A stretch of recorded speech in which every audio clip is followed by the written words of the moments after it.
So yun guys, akala nila kasi ay nagbibiro kami. Nasa GMA kami ni Brother Ruel. So ito yung piso wifi pa rin. Pero guys, ito hindi namin siya nagawa. Hindi dahil hindi namin kayang gawin.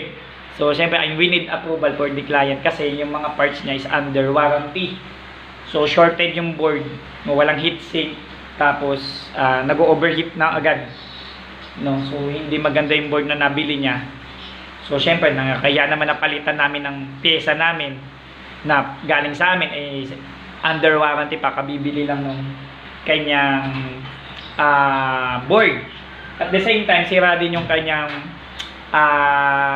USB 2 lang. Dos, kailan mo nabili yung board mo? Kailan mo nabili yan? Nung ano pa, August pa.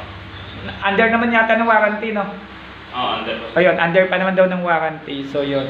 So yun guys, no, beware